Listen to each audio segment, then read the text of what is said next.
Assalamualaikum warahmatullahi wabarakatuh. Di sini saya akan mereview materi bab 5 tentang alasan hapusnya kewenangan menuntut dan menjalankan pidana. Alasan hapusnya kewenangan menuntut yang pertama, tidak adanya pengaduan pada delik aduan. Dalam buku 1 KUHP tidak ada pengaturan khusus tentang delik aduan, melainkan diatur dalam buku 2 KUHP tentang kejahatan. Sedangkan dalam buku 3 tidak dikenal adanya delik aduan.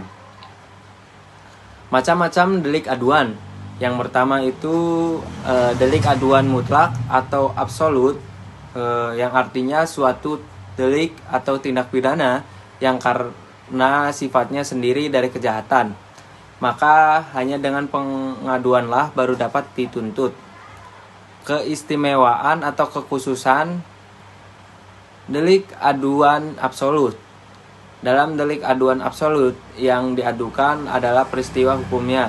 Delik aduan absolut pengaduannya tidak dapat dipisah-pisahkan atau on split bar, artinya dengan adanya pengaduan berarti berlaku untuk semua pelaku kejahatan walaupun tidak disebutkan satu persatu. Oleh karena itu, dalam delik aduan yang absolut, pengaduan mutlak harus ada, sebab tanpa pengaduan pelaku dan peserta lainnya tidak dapat dituntut. 2. Delik aduan relatif. Delik aduan yang tidak bergantung pada sifat kejahatan, melainkan pada suatu hubungan antara si pelaku dan kejahatan itu atau pembantunya dan orang-orang yang dikenai kejahatan itu. Yang pertama, dalam delik aduan relatif yang diadukan adalah orang yang disangka telah melakukan tindak pidana. 2. Dalam delik aduan relatif, pengaduan dapat dipisahkan atau split bar, artinya pelaku atau peserta kejahatan tidak dapat dituntut apabila tidak disebutkan. Jadi yang disebutkan saja yang menjadi pelaku tindak pidana. Tenggang waktu pengaduan. Sejak saat orang yang berhak mengadu mengetahui adanya kejahatan, hal ini berlaku baik untuk delik aduan absolut atau delik aduan relatif. Adapun kadaluarsa pengaduan adalah setelah 6 bulan apabila korban bertempat tinggal di Indonesia dan 9 bulan apabila bertempat di luar Indonesia. Dalam kurung pasal 74 KUHP. Menarik kembali pengaduan. Berdasarkan pasal 75 KUHP, penarikan dapat dicabut 3 bulan setelah pengaduan diajukan.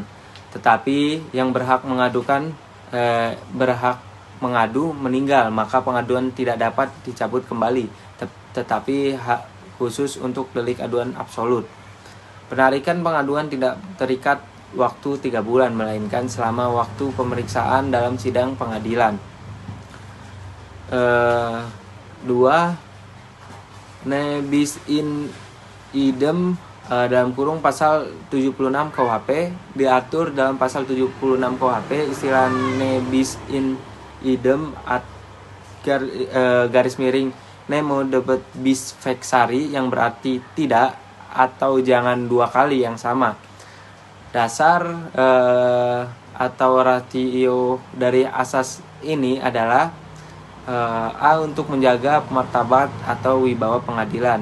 Terus B. Untuk kepastian hukum bagi terdakwa yang telah mendapatkan keputusan hakim. Syarat-syarat nebis idem, yang pertama adanya putusan hakim yang mempunyai kekuatan hukum yang tetap. Yang kedua, putusan yang dijatuhkan berlaku untuk orang-orang yang sama. Perbuatan yang dituntut kedua kali adalah sama dengan yang diatur dalam pasal 76 KUHP. Istilah nebis in idem atau nemo debet bis vexari, yang berarti tidak atau jangan 2 kali yang sama. Dasar atau rasio dari asas ini adalah yang pertama itu